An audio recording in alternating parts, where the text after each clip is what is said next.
Bismillahirrahmanirrahim. Assalamualaikum warahmatullahi wabarakatuh. Alhamdulillahirabbil alamin wassalatu wassalamu ala asrafil anbiya wa mursalin wa ala alihi washabbihi ajmain. Bapak-bapak, ibu-ibu, para jamaah Isya yang dirahmati Allah.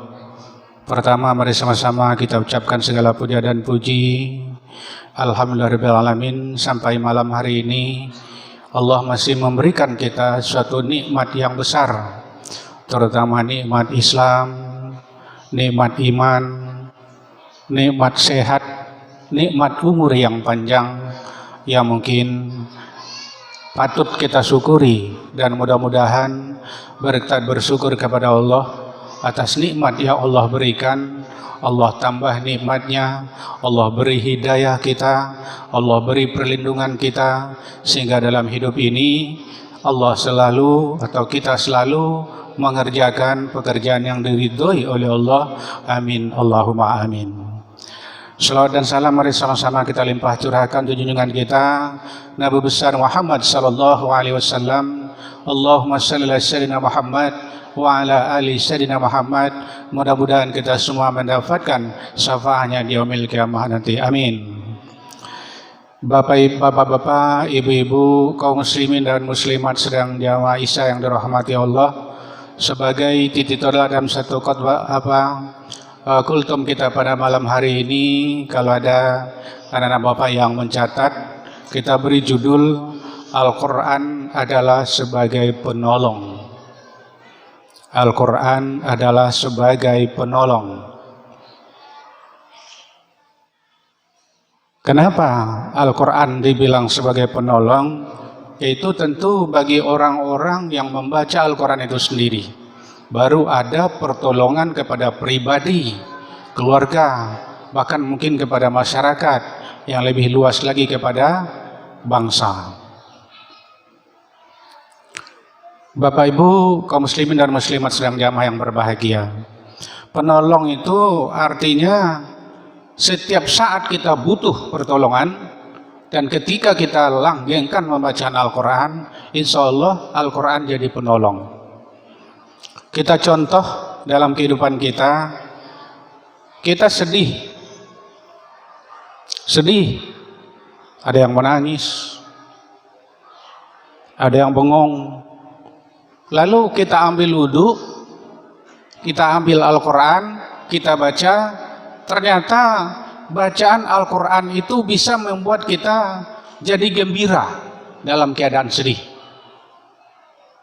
Sesedih apapun juga kita. Orang tua meninggal, kita sedih. Siapa sih yang gak sedih orang tuanya meninggal? Sedih kita. Itu tidak cukup dengan nyetel TV, tapi kita ambil wudhu, ambil Al-Quran, kita baca, insya Allah itu Al-Quran itu menjadi penolong. Harusnya kita sedih, datanglah malaikat ke dalam hati kita. Apa yang kata malaikat? Ala takaf, ala tazan. Jangan takut, jangan gentar. Kenapa? Karena kita membaca Al-Quran. Itu dalam keadaan sedih. Dalam contoh yang lain, kita Al-Quran penolong kita ketika orang mau meninggal. Kan gelisahnya luar biasa itu. Balik kanan, balik kiri, balik kanan, balik kiri. Ada yang merasa haus, ada yang rasa lapar, ada yang ketakutan. Nah, di situ kita ambil Al-Quran, kita baca. Itu kebiasaannya orang membaca Yasin. Dibacakan Yasin sehingga orang gelisah mau meninggal itu jadi tenang. Nah, ini orang mau meninggal saja dibacakan Al-Quran jadi penolong bagi dia. Dalam keadaan gelisah mau meninggal, jadi penolong bagi orang yang mau meninggal itu sendiri. Bapak Ibu, kaum muslimin dan muslimat sedang jamaah yang berbahagia. Bahkan bagi orang yang sering atau gemar membaca Al-Quran itu, pernah suatu ketika ada sahabat meninggal, lalu panas terik matahari yang begitu panas, ternyata mendung kayak mau hujan. Lalu kata sahabat kepada Rasulullah, "Ya Rasulullah, kok cuacanya sekarang mendung kayak mau hujan tapi enggak?" Kata Rasulullah menjawab, "Tahu enggak engkau?" "Ya, engkau yang lebih tahu ya Rasulullah. Ini orang yang meninggal itu dia suka membaca Al-Quran." Ternyata orang yang meninggal gitu, dia suka membaca Al-Quran, sehingga Rasulullah katakan ada 70.000 malaikat yang ikut menyongsong atas keluarnya roh dari jasad itu mayat. 70.000 malaikat yang turun menyaksikan, menyongsong roh yang keluar dari jasad itu mayat. Apa yang keluaran, apa yang dibaca? Ternyata dia tidak banyak-banyak dibaca di orang itu. Dia hanya rajin membaca surah Al-Ikhlas. Qul huwallahu ahad, bentar qul huwallahu ahad itu sampai habis, sampai habis. Sehingga di saat dia meninggal gitu, 70.000 malaikat mengiringi atas meninggalnya itu orang. Nah, ini dikatakan Al-Quran adalah sebagai penolong. Kemudian juga ketika di alam kubur, kita contoh ketika di alam kubur, mungkin kita semuanya belum pernah masuk, termasuk saya, tetapi ada dalam satu kitab mengatakan bahwa apabila ada orang membaca Al-Quran dalam waktu 24 jam itu sebanyak 140 ayat, maka dia diciptakan satu penolong dia di alam kubur. Artinya teman dia. Kalau nanti Bapak Ibu membaca Al-Quran sampai dalam 24 jam gitu, 140 ayat dibaca, baik waktu dalam keadaan sholat, begitu dalam keadaan keluar sholat, maka Allah akan menciptakan satu untuk teman dia di alam kubur. Kan kita belum tahu teman kita, yang jelas baru ya cacing, ya ulat, yang jelas. Tapi ketika orang itu rajin membaca Al-Quran, satu hari satu malam sampai 140 ayat, maka dia dijadikan satu teman dia di alam kubur. Senang.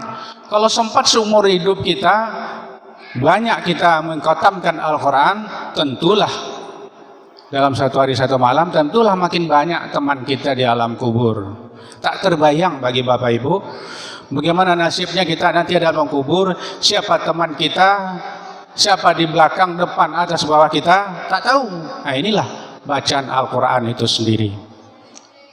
Bapak Ibu kaum muslimin dan muslimat sedang jamaah yang berbahagia, begitu juga nanti di hari kiamat, di mana hadis Rasulullah mengatakan bagi orang yang membaca Al-Quran itu sendiri, dikatakan ya'ti yaumal qiyamah syabihan li ashabihi.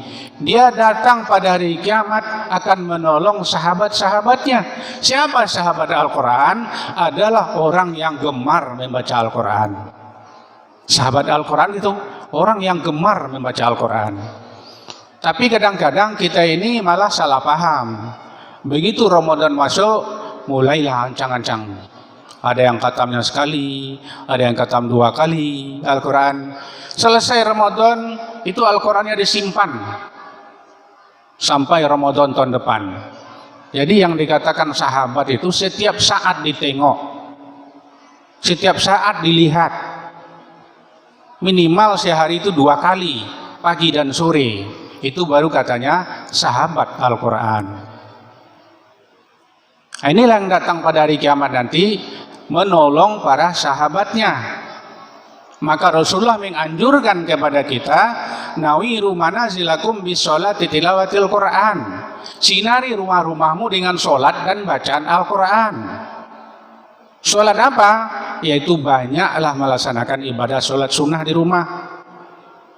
Solat tahajud, solat hajat, solat istikharah. Ada solat lagi, solat duha. Ada lagi sholat zuhur sebelum matahari terbit. Nah, inilah amalan kita di rumah. Maka jangan dijadikan rumah itu makobir, kuburan. Artinya hanya cepat tidur, makan, kemudian tidur, makan, mandi, kerja, balik, makan lagi, mandi, kerja, tidur. Nah gitu. Itu artinya kan dijadikan rumah itu sebagai kuburan. Artinya tidak ada aktivitas ibadah. Maka rumah itu yang tidak ada aktivitas ibadah, maka setiap saat setan akan masuk ke rumah kita itu sendiri. Maka kalau kita pulang dari mana-mana, malah termasuk yang dianjurkan ketika kita masuk rumah, terlepas dari ada dan tidaknya orang di rumah, malah kita sangat dianjurkan untuk mengucapkan salam. Assalamualaikum. Jadi setan yang ikut dengan kita dari belakang, dia cukup sampai di situ, tak masuk ke rumah dia. Tapi ketika kita masuk ke rumah tidak baca apa-apa, maka setan isut masuk ke rumah. Padahal di rumah itu sudah banyak setan, tambah lagi.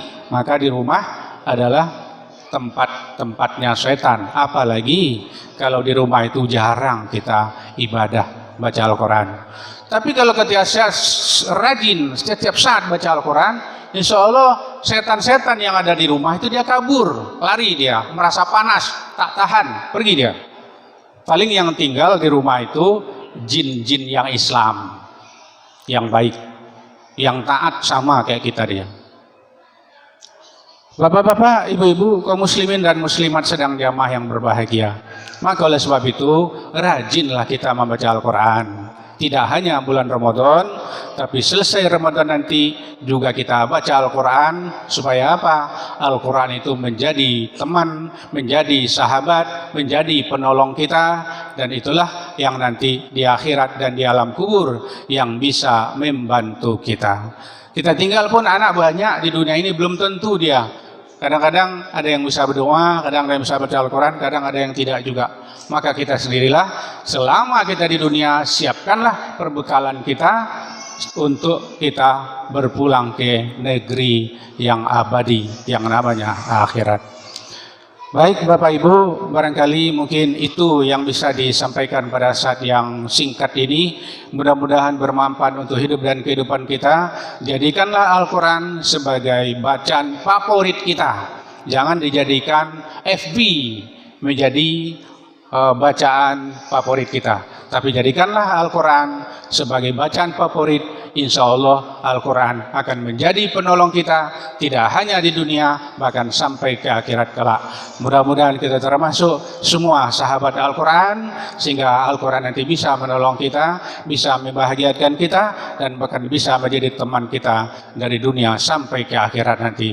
Demikian, banyak maaf billahi taufiq wal hidayah. Assalamualaikum warahmatullahi wabarakatuh.